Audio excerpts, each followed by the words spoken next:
question today is, who has been your greatest mentor? So welcome SSSVEDA viewers. I'm doing a vlog entry every day for the month of April as part of this challenge. So who has been my greatest mentor? I thought about it a lot today, and there were a lot of different candidates at different points in my life, but I think the one that had the most influence overall and that I looked up to most was my grandfather, Winston. He was born in 1914, the year World War I started. His first car was a Ford Model A that he bought used, and subsequently flipped. So apparently they rolled over rather easily, at least when he was driving. He was really interested in technology. That got him into radio, and this is at a time when radio was, relatively new to the masses. He took his radio knowledge and taught at the YMCA here in Columbus, and also ended up going into World War II with the 264th Field Artillery Battalion, where he was a radio operator. And even though he was behind most of the other forces by, I think, 20 miles or so in many cases, they still had straggler harassment, Axis forces, mostly German, I believe, that at one point he was pinned down with a few other guys for several days along some railroad tracks by a German sniper, and they just had to wait for someone to come and find the sniper and take care of him. He also had to do some pretty dangerous things like climb up onto old barn roofs and install antennas, or help run lines to forward places. I don't know how far forward he got.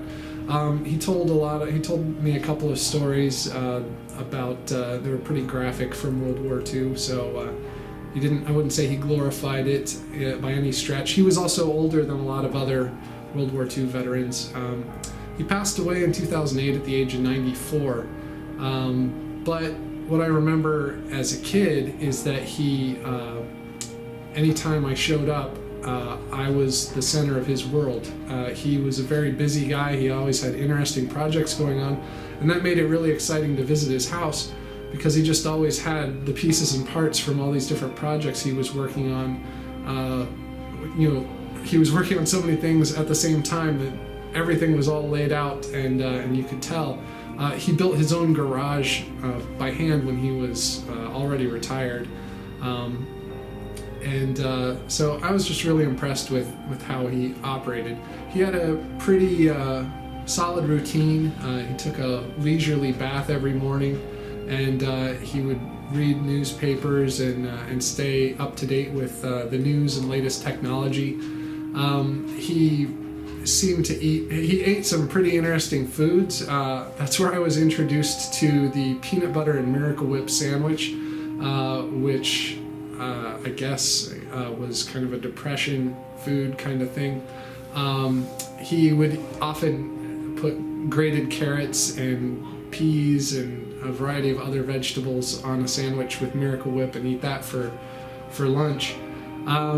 But yeah, I'd go over to his house as a little kid, and I just remembered that not only was I the priority, but he really gave me free rein as long as I wasn't going to hurt myself. I mean, he cautioned me where it was appropriate, but one of the things I loved most was to just go on long walks with him throughout the city. He lived in the city of Columbus, and we would go on walks that were several miles long.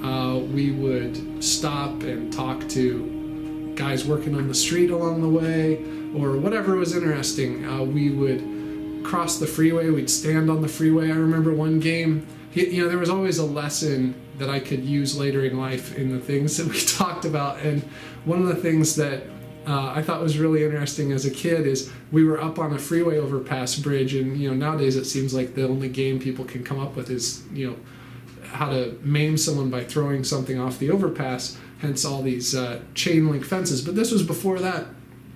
kind of thing happened. So it was a pretty clear, unobstructed view of the freeway. And so we would go to the middle. I liked being in the middle as a little kid because, first of all, you could feel the bridge bouncing as heavy vehicles drove by. But I could also get a clear view of the traffic heading northbound and southbound on I-71. He told me stories about when the freeway was built and before it was built. He and my father used to ride their bikes up and down the freeway when it was under construction. My dad actually had a unofficial break from school day because they were moving houses out of the path of the freeway construction project, and they couldn't get any of the kids to pay attention to their schoolwork, so they just all lined up at the windows. I would say that's more educational than anything they were probably learning that day. But anyway, we were standing in the middle of this freeway bridge, and he said, all right, let's see how good of a judge you are of the speed of cars. And so what the game was is we'd stand in the middle of the freeway on the, above the divider. And then when I, as a child, thought it was safe to cross, then we'd try to run down the bridge and get to the other side of the freeway before the next truck came. It was like a human version of Frogger, except no one in danger. And, just at a really young age, that taught me a lot about, things that some adults seem to have trouble with, like gauging the speed of oncoming vehicles and stuff like that. So it might seem strange to you, but I thought that was a pretty cool thing. And you know what? It's come in handy. I've never broken down in the middle of the freeway, but I've had an appreciation for the speed of vehicles, and I always remember his little lessons. So, a lot of the things that he did, so we did these long walks. We'd walk along, there was an alley that goes between North Broadway and Weber Road in Columbus, Ohio. And it goes alongside what at the time was the Conrail and Norfolk and Western line. Before that, it was Pennsylvania and New York Central. So big railroads of the time. And I just remember walking along those and seeing the various maintenance projects. I remember one time the crossing at Weber was torn up, and we just watched everything there. And I just learned so much about so many things. And I just have really fond memories of those walks with him. I got to explore, and then he took care of getting us home.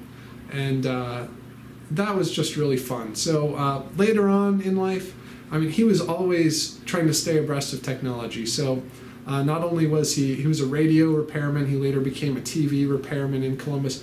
He was really interested about the technology, so he talked to a lot of the engineers at the TV stations in town, so that even as a repairman, he really understood what was going on.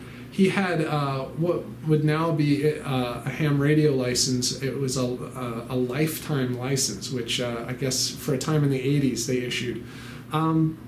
Just because of his heritage in radio, and he had a lifetime license, not so much as a hobby, but just as a way to ensure that he could get jobs.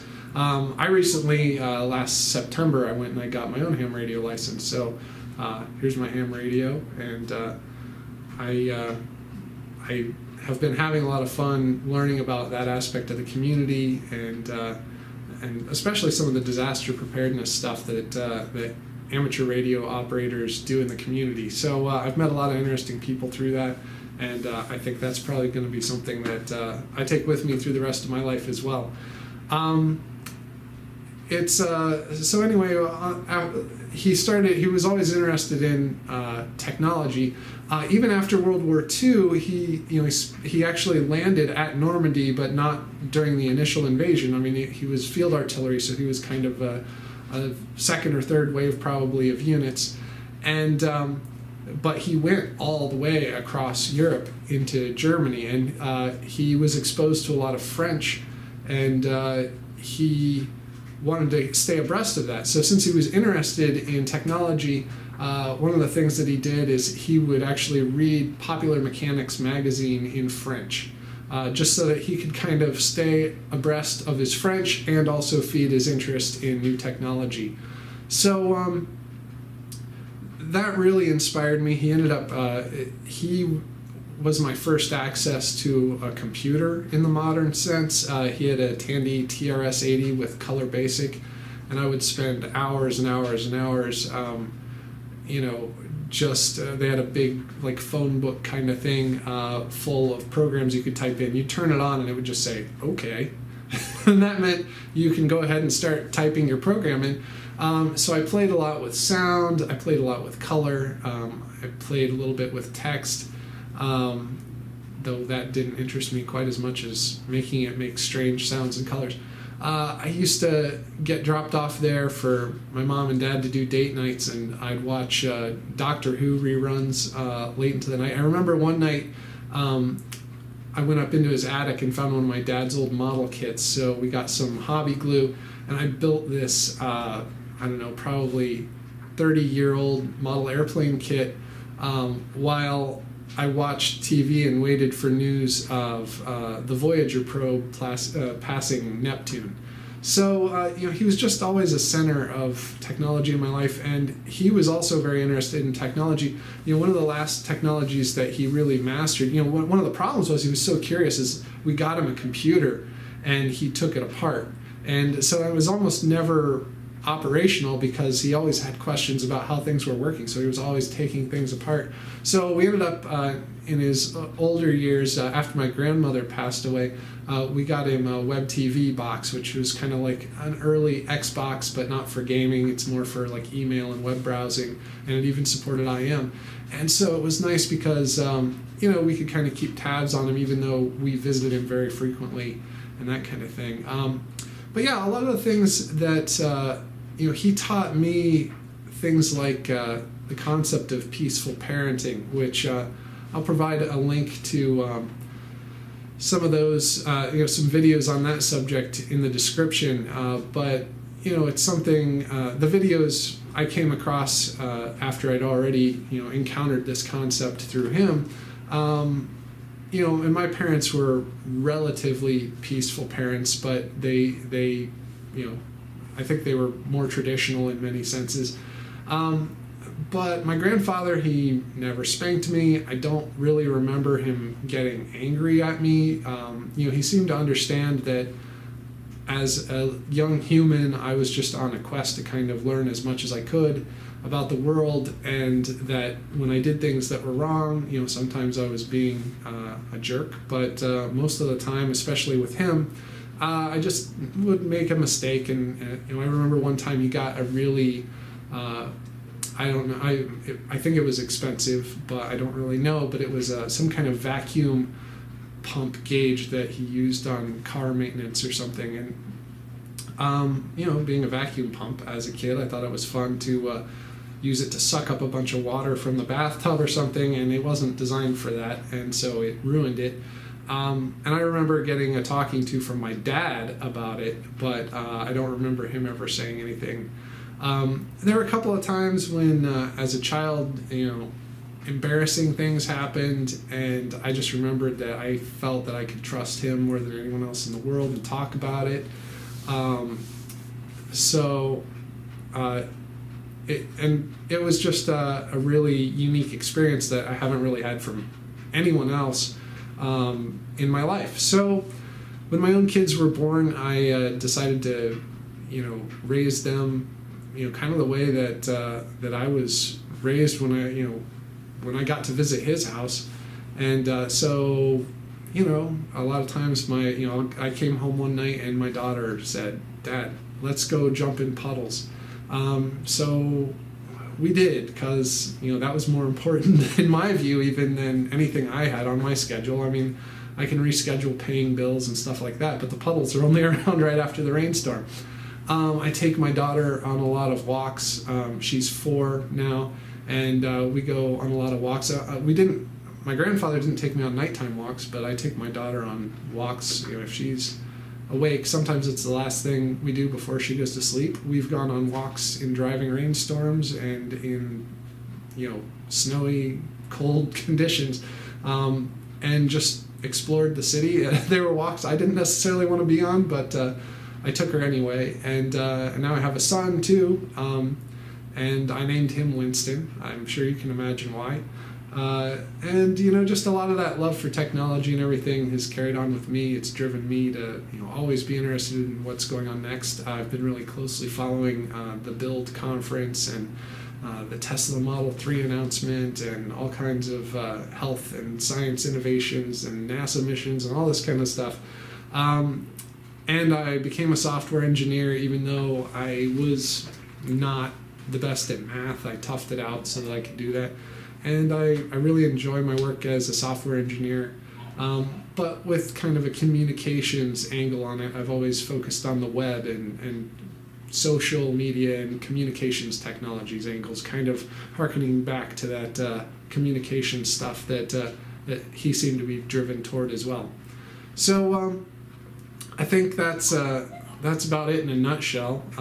My greatest mentor was my grandfather, and I really look forward to seeing what other, you know, mentors the SSSVEDA people come up with, and also any of my friends and family. I'm curious to find out who your greatest mentor was. You know, like I said, there were a lot of mentors that I've met in the workplace over the years, but I had to choose my grandfather for this because he was, you know, until 2008 when he died, he was probably the greatest mentor in my life, and you know, big shoes to fill. So anyway, that's it for my vlog today, and thanks for watching. Be sure to subscribe.